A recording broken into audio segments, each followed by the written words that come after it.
மக்கள் அனைவருக்கும் வணக்கம். தமிழ்நாட்டுல கிறிஸ்தவ மிஷனரிகளோட அராஜகம் நாளுக்கு நாள் அதிகரிச்சிட்டு இருக்கு. நம்ம சேனல்ல நிறைய வீடியோக்கள் போட்டிருக்கோம். இந்த கிறிஸ்தவ மிஷனரிகளோட தொடர்பு சம்பந்தமா நிறைய பேசியிருக்கோம். அதுவும் தமிழக வெற்றி கழகம் வந்த பிறகு இவங்களோட ஆட்டம் இன்னும் தாங்க முடியல. நேரடியா சட்டசபைக்குள்ளே வராங்க. அங்க சபாநாயகரே பைபிள் வசனம் வாசிக்கிற அளவுக்கு இன்னைக்கு கிறிஸ்தவ மிஷனரிகள் தமிழ்நாட்டை பிடிச்சிட்டாங்க. இது ஒரு பக்கம் இருக்க, ஏற்கனவே நாம கண்ணால பார்த்த சில கன்றாவிலாம் இருக்கு. கிறிஸ்தவ வன்னியர், கிறிஸ்தவ நாடார், கிறிஸ்தவ பறையர், கிறிஸ்தவ செட்டியார், கிறிஸ்தவ முதலியார், கிறிஸ்தவ கவுண்டர், கிறிஸ்தவ பிள்ளை, அடுத்து கிறிஸ்தவ ஐயர் வந்துட்டாங்க. கிறிஸ்தவ ஐயர், கிறிஸ்தவ ஐயங்காரு, இப்படியெல்லாம் தனித்தனி டீமா கொண்டு வந்துட்டாங்க. ஏகப்பட்ட உட்பிரிவுகளை அப்படியே இந்து மதத்தை காப்பி அடிச்சு ஒரு பக்கம் கொண்டு வந்துட்டு இருக்காங்க. இன்னொரு பக்கம் கோவில்ல ஏத்துற கொடிமரம் அப்படியே சர்ச்சில் ஒரு கொடிமரம். இந்த பக்கம் கோவில்ல குத்து விளக்கு ஏத்துனா இவனுங்க சர்ச்சில் ஒரு குத்து விளக்கு, நடுவுல ஒரு சிலுவையை சொறி வச்சிடறானுங்க. இப்படி இந்து மதத்தை பார்த்து அப்படியே காப்பி அடிக்கிறது. நாம ஆயுத பூஜை கொண்டாடினா இவனுங்க இயேசு போட்டோவை வச்சு ஒரு சிலுவையை வச்சு இவனுங்க ஆயுத பூஜை கொண்டாடிட்டு இருக்கானுங்க. நாம தீபாவளி கொண்டாடினா இவனுங்களும் சிலுவையை வச்சு தீபாவளி கொண்டாடிட்டு இருக்கானுங்க. நாம பொங்கல் கொண்டாடினா இவனுங்க பொங்க பானையில ஒரு சிலுவையை வச்சு பொங்கல் கொண்டாடிட்டு இருக்கானுங்க.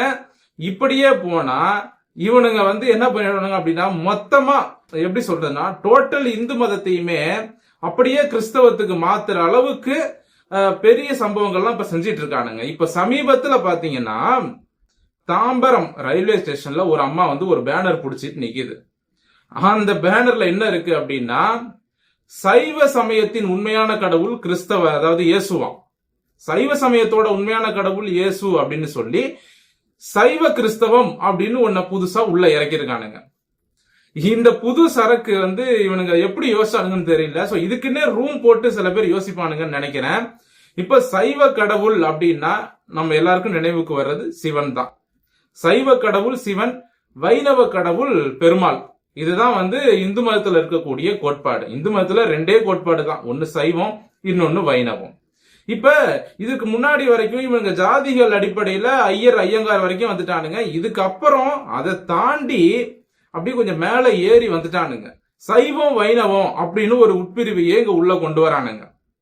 அப்படியே இந்து மதத்தை இங்க காப்பி அடிக்கிறானுங்க. இவனுங்க நம்மள கிறிஸ்டினா மாத்துறாங்களா, இல்ல கிறிஸ்தவ மதத்தை இந்துவா மாத்துறாங்களா, இல்ல இயேசுவை இந்துவா மாத்துறாங்களா, எனக்கு ஒண்ணுமே புரியல.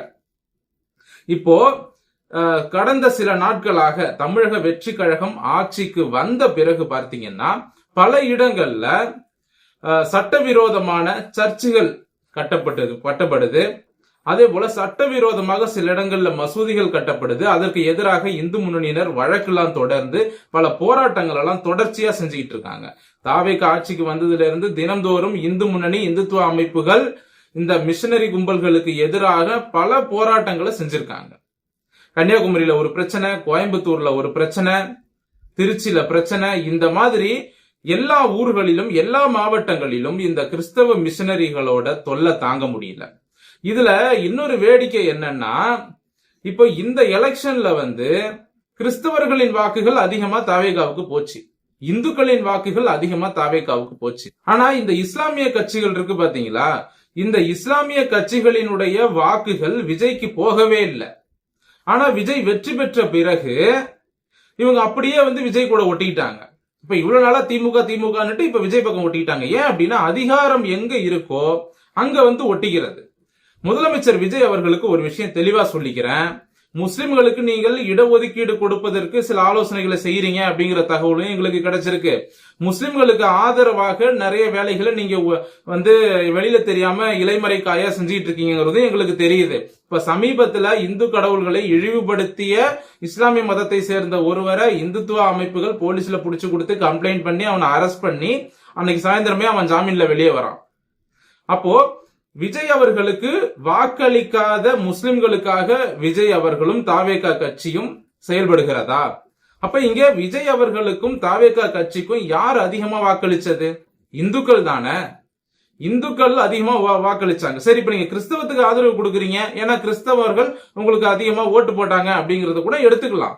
இந்த முஸ்லிம்கள் உங்களுக்கு வாக்கே செலுத்தலையே. முஸ்லிம் பெண்கள்ல ஒரு 1% 2% உங்களுக்கு ஓட்டு போட்டிருப்பாங்க.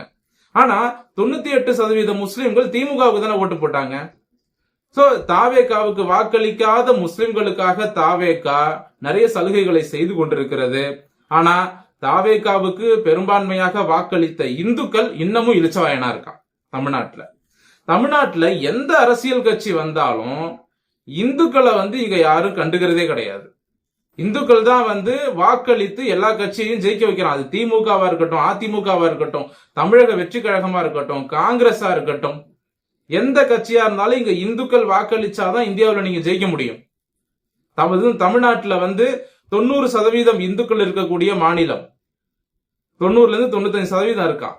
அப்ப 90-95% இருக்கக்கூடிய இந்துக்கள் வாக்களிச்சா மட்டும்தான் எந்த ஒரு அரசியல் கட்சியா இருந்தாலும் தமிழ்நாட்டுல ஆட்சியை பிடிக்க முடியும். அப்படி இருந்தும் இந்த அரசியல் கட்சிகள் கேவலம் மைனாரிட்டி ஓட்டுக்காக இப்படி இந்துக்களை தேவையில்லாம பழிவாங்குறாங்க. விஜய் அவர்களுக்கு கிறிஸ்தவர்களின் வாக்குகள் மட்டும்தான் வந்தது, மைனாரிட்டியில முஸ்லிம்களின் வாக்குகள் வரவில்லை. இதை திரும்ப திரும்ப நான் சொல்றேன்.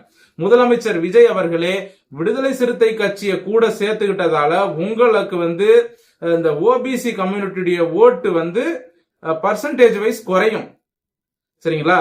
இப்ப இருக்கிறதுல பாத்தீங்கன்னா ஒரு 20-30% ஓபிசி வாக்குகள் அடுத்த எலெக்ஷன்ல உங்களுக்கு குறையும். காரணம் என்னன்னா விசிகாவை கூட சேர்த்துக்கிட்டு இன்னைக்கு நீங்க அராஜகம் பண்ணிட்டு இருக்கீங்க. மயிலாடுதுறையில விசிகா அராஜகம் பண்ணுது. திருமாவளவனை நீங்க தட்டி கேட்க மாட்டேங்கிறீங்க. விசிகா கும்பல் என்ன செஞ்சாலும் அதை தாவேகா கண்டுகிறது இல்ல. காரணம் அவங்களுடைய வாக்குகள், தலித் மக்களுடைய வாக்குகள் வருது அப்படிங்கறதுனால. ஆனா தலித் மக்கள் இந்த முறை எலெக்ஷன்ல விடுதலை சிறுத்தைக்கே ஓட்டு போடல. விடுதலை சிறுத்தைக்கு போடாமல் விடுதலை சிறுத்தை கட்சி சரியில்லை, அவங்க பட்டியல் சமுதாய மக்களை ஏமாத்துறாங்க அப்படிங்கிற உண்மையை உணர்ந்ததாலதான் அந்த பட்டியல் சமுதாய மக்களே விடுதலை சிறுத்தைக்கு ஓட்டு போடாம விஜய்க்கு ஓட்டு போட்டிருக்காங்க. அப்படி இருக்கும் பொழுது விஜய் அவர்களே நீங்க விசிகாவை கூட சேர்த்துக்கிட்டு தேவையில்லாத வேலை செஞ்சிட்டு இருக்கீங்க. இதனால ஓபிசி மக்களினுடைய அந்த வாக்குகள் என்பது விஜய்க்கு போகும், ஆனா பெருமளவு குறைஞ்சிரும், பர்சன்டேஜ் குறையும். அப்படி குறைஞ்சது அப்படின்னா பல தொகுதிகளில் நீங்க அடி வாங்குவீங்க. ஏற்கனவே வன்னியர்கள் மெஜாரிட்டியா இருக்கக்கூடிய தொகுதிகள்ல தாவேகா ஜெயிக்கவே இல்லை, வெற்றி பெறல. அங்க எல்லாம் அதிமுகவும் பாமகவும் தான் வெற்றி பெற்றிருக்கு. அப்போ வன்னியர்கள் இருக்கக்கூடிய பகுதியில தமிழக வெற்றி கழகத்தால வெற்றி பெற முடியல. அப்படி இருக்கும் பொழுது இந்த பகுதியில எப்படியாச்சும் வெற்றி பெறணும் அப்படிங்கிற ஒரு எண்ணம் தானே கட்சிகளுக்கு இருக்கும். இப்ப தமிழக வெற்றி கழகத்துக்கு நியாயமா என்ன எண்ணம் இருக்கணும்? வன்னியர் பெல்ட்ல நாம தோத்துட்டோம், அந்த பெல்ட்ல எப்படி ஜெயிப்பது, எப்படி வெற்றி பெறுவது, அதற்கான நடவடிக்கைகளை என்ன செய்யணும் அப்படிங்கறத தமிழக வெற்றி கழகம் யோசிக்கணும். அதை விட்டுட்டு விசிகாவை கூட சேர்த்துக்கிட்டு இங்க தேவையில்லாத அராஜகங்களை விசிகா செய்வான். அதெல்லாம் தாவேகா கண்டுக்காது. அவங்க என்ன வேணாலும் செஞ்சுட்டு போட்டோம், நாங்க நடவடிக்கை எடுக்க மாட்டோம் அப்படின்னு கையை விரிச்சுட்டு உட்கார்ந்து இருந்தீங்கன்னா விஜய் அவர்களே அடுத்த எலெக்ஷன்ல பெரும்பான்மை ஓபிசி மக்களினுடைய வாக்குகளை இழந்து நீங்கள் தோல்வி அடைவீர்கள். அதற்கான வாய்ப்புகள் அதிகமா இருக்கு. வன்னியர் சமூகம், முக்குளத்தோர் சமூகம், கொங்கு வேளாளர் சமூகம், அதே போல முதலியார் பிள்ளைமார் சமூகங்களினுடைய வாக்குகளை நீங்கள் இழக்க நேரிடும். பெண்கள் வேணா கண்மூடித்தனமா விஜய் விஜய்னு நம்பி ஓட்டு போட்டுடலாம், ஆனா ஆண்களின் வாக்குகளை நீங்கள் இழக்க நேரிடும். இப்போ ஒரு தொகுதியில ஒரு 10,000 ஓட்டு அடுத்த எலெக்ஷன்ல நீங்க இழந்தீங்க அப்படின்னா அதுவே பல தொகுதிகளில் உங்களை தோல்வியடைய செய்யும். ஆக மொத்தம் விஜய் அவர்களே கிறிஸ்தவ மிஷனரிகளுக்கு ஆதரவா நீங்க ஒரு பக்கம் செயல்பட்டுக்கிட்டு இருக்கீங்க. உங்களுடைய ஆட்சியில கிறிஸ்தவ மிஷனரிகளோட அராஜகம் அதிகரித்து கொண்டிருக்கிறது. இந்துக்களுக்கும் ஒரு விஷயம் சொல்லிக்கிறேன், விஜய் அவர்கள் ஆட்சிக்கு வந்த பிறகு கிறிஸ்தவ மிஷனரிகள் எல்லாம் மீறி போயிட்டு இருக்காங்க. இப்ப சைவ கிறிஸ்தவம் வைணவ கிறிஸ்தவம் வரைக்கும் வந்துட்டான். இன்னும் என்னென்ன அராஜகம் பண்ண போறான்னு தெரியல. சோ பொறுத்திருந்து பார்க்கலாம். இந்துக்கள் விழிப்படைந்து இந்த கிறிஸ்தவ மிஷனரி ஆட்சி அடுத்த முறை வராமல் தடுத்து வேற ஏதாவது ஒரு புதிய கட்சியை தேர்ந்தெடுங்க. இந்துக்கள் திருந்தணும் அப்படிங்கறத சொல்லிட்டு இந்த பதிவை நான் முடிச்சுக்கிறேன்.